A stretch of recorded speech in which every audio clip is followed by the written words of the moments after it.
Now, the Eagles did make a massive trade yesterday in getting Robert Quinn, but there's another rumor for a running back. We haven't talked about this one yet that might be kind of coming to the surface here. I'll explain more on today's show.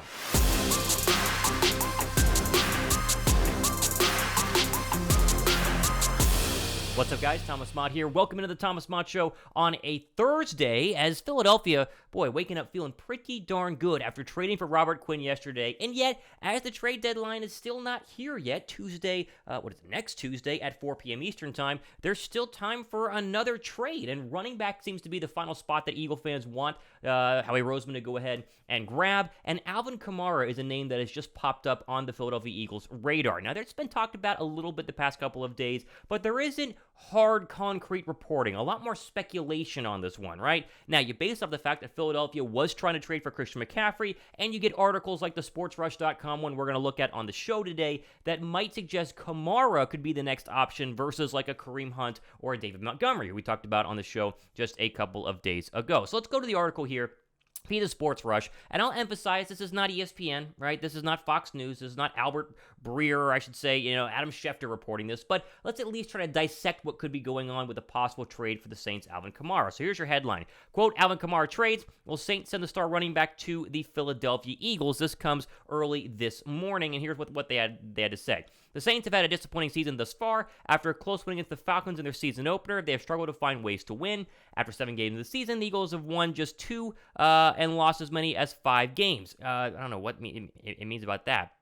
Eagles have won a lot more. I think they meant the Saints there. Shows you what kind of article this is. But you scroll down to basically the tweet that I retweeted on my Twitter account yesterday. We don't know if this ML Football Twitter account is legit, and I always preface that. Like, if this is not legit reporting, I'm not going to come out here and say, oh, the Eagles are for sure going to trade for this guy or that guy. But let's just break this down. Quote, breaking. After making an attempt to trade for star running back Christian McCaffrey, the Eagles have had trade talks for 5-time Pro Bowl running back Alvin Kamara per league source, and still actively remain involved in his market. And then you have this NFL rumors tweet from yesterday that says, quote, several NFL teams have checked on the Saints running back Alvin Kamara, including the Eagles. The Eagles offered a 3rd-round pick for Christian McCaffrey per Sports Illustrated. Howie Roseman might not be done. The team still has a slew of picks. And so you look at something like this, and you immediately want to go to my comment section and say, Thomas, this is not a legit source. It's not a legit trade thing. Well, we do know that they did make the phone call. That's according to Sports Illustrated, right? That's legit. But is it a checking in phone call, or is it a, hey, we really want to trade kind of phone call? Because this tweet makes it seem like Philadelphia was really in on Christian McCaffrey for a 3rd-round draft pick. I don't really read it that way.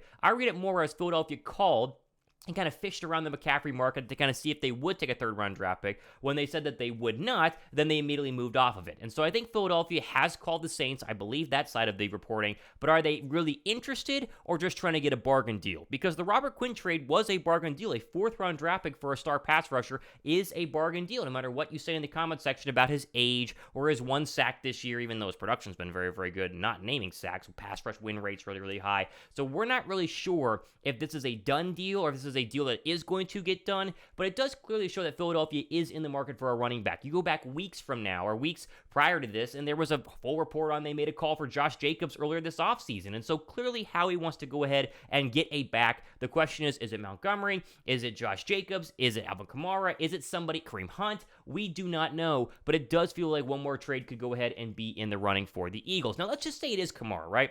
If it is Alvin Kamara, you do have an interesting contract situation. There's a good write-up, again, the Sports Rush article at the bottom, probably the best part of this article. Quote, moreover, the team that gets Kamara had to pay him $632,000 this year and around $9.4 million next year. It is unlikely the Saints will look to rope inexperienced players who can make a difference in high-pressure playoff games. And that, again, it means Eagles. I don't know why this article has so many mistakes in it, but the point there is that you don't pay him a lot of money this year. It would be next season, and much like the Robert Quinn situation, they would probably have to move off of Alvin Kamara or restructure his contract after this year if they wanted to keep him. But with Sanders coming off the books, because he is a free agent, you could swap Sanders for Kamara if you felt like Kamara was a better back overall. And that's up to you. I think Kamara is really good. I think that he has been a better back. I mean, that's factual versus Miles Sanders. But long term, the question does remain, do you want to give him a second big-time contract? Now, if you're just running him for this year and then moving off of him next year, I am all for it. I mean, I have no issues with that because we've seen, as you look at the sports reference or the ProFootballReference.com stat page here, how great Alvin Kamara has been throughout his career with the New Orleans Saints, this would very much, again, be a win-now move. This would, again, Howie Roseman taking his chips that are already in the middle of the table after the Robert Quinn trade and then throwing his house and his car and his, mansion in the Hamptons in there as well, going truly all in because Kamara would be nothing more than another win-all situation. Do the Eagles need Alvin Kamara to be really good? No. But did they need Robert Quinn yesterday to be really good? No. I mean, they were obviously one of the best defenses in the National Football League going into the season, or going into, I should say, Week 7. Hassan Reddick had been fantastic as a pass rusher, one of the top sackers in the National Football League, even though he doesn't play every single down, being kind of this off-ball or outside linebacking pass rusher, similar to the Von Miller style of play. So, it's not necessarily a must move. It is a move I think that does make sense for Philadelphia if they do feel like adding a back out of the backfield to pair with Miles Sanders can make them even more deadly and even more dangerous in what is an extremely, let me say that again, extremely weak NFC, which we'll look at here in just one second in our national story of the day. So we'll keep an eye on this. Again, today's Thursday. We still have Friday, Saturday, Sunday, Monday, and really all of Tuesday until 4 p.m. And if it takes a 5th or a 6th round draft pick to bring Kamara over from the Saints, it's definitely something Howie Roseman is going to go ahead and explore. And clearly, by multiple reports, he at least is exploring the idea here on a Thursday. All right, we're going to go ahead and get into some Lane Johnson concussion protocol updates, as well as a look at Brandon Graham was out of practice yesterday in just one second. First, though, you will notice that I've had a couple of affiliate betting links added to my show over the past couple of days. We've now added Caesars. We have a Caesars link. Yes, down below in the description box, a Caesars sports betting link for all of you guys over 21 and in a legal sports betting state. I know it's tough. Not every single state is legal. But right now, if you go to my community page, I'm still going to send one of the first 25 people to use either my PointsBet link or my Caesars link a brand new AJ Brown jersey. So all you gotta do, very simple, you see it here on my community page, it's be down below in the description box, 21 years or older, live in a legal sports betting state, gotta be creating a new account with PointsBet or with Caesars. You'll have both options, whatever one you guys want to use.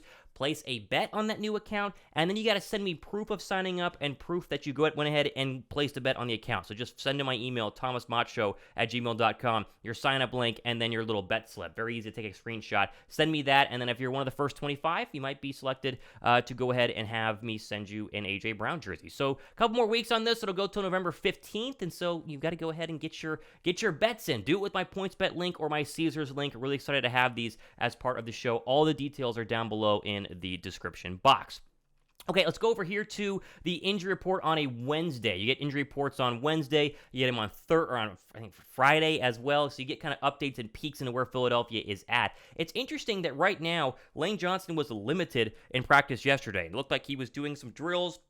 Didn't have the helmet on. It means the concussion was probably a little more serious than people want to go ahead and realize. He's expected to play, but the fact that he still is in concussion protocol this far into a bye week, because 2 weeks now removed from the Dallas Cowboy game, is a little bit concerning, but it looks like he's going to go ahead and play according to multiple reports here on the Bleeding Green Nation article. The only active player on the roster who did not practice, as you see here, was Brandon Graham, dealing with a hamstring injury. He told reporters that he expects to play on Sunday, but it is something to keep an eye on here, as they did trade for Robert Quinn, who is very much going to be playing in that kind of Brandon Graham spot. Maybe the hamstring injury is a little bit, not bad, but nagging, for the rest of the year, and so they wanted just to bolster that by bringing in Robert Quinn. Either way, Graham is still going to get his, but he now gets spelled a little bit more with a better backup pass rusher than like Teron Jackson. So good overall injury news there. Not necessarily, you like to see Lane Johnson a lot healthier after 10 plus days off, but it looks like he's going to play on Sunday against the TJ Watt-less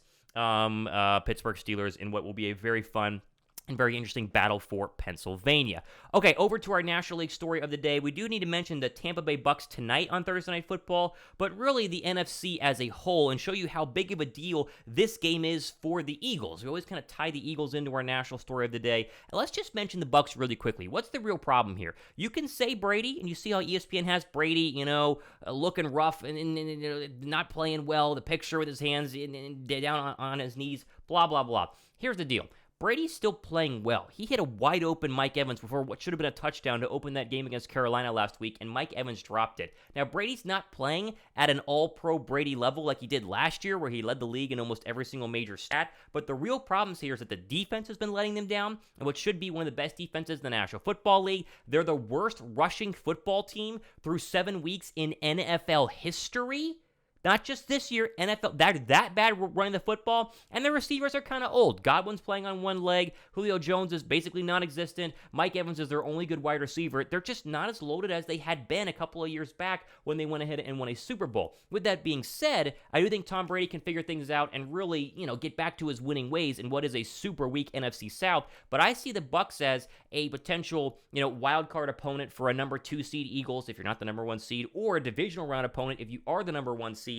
And tonight's going to tell you a lot about how good or how dangerous they could be. If they lose this game, not only is the number 1 overall seed officially dead in terms of the NFC, they're going to have an uphill battle just to win the NFC South. Now, again, the South is really weak, but this is a massive game, I think, for Tampa Bay and Tom to get out of this losing streak where they've lost 4 of their last 5 and try and get things back on track as what many people would still consider to be at least a playoff team in the NFC, even though we don't see them as a massive threat. As you look at the rest of the NFC right now, we've mentioned this before, it's Philly, Minnesota, and a bunch of average teams. Like, you can technically sit here and go, okay, well, the Giants are up there and the Cowboys are 5-2, but do we really fear the Giants and the Cowboys as much as we fear, I would say, like the Bills or the Chiefs in the AFC? No. Now, they are legit threats, and we'll keep saying they're legit threats until the Eagles beat the Giants. Already beat the Cowboys, but you get my point. Other than those 3 teams at the top, you have Seattle, you have, Chicago's at 3 wins. Look at these teams at 3 wins.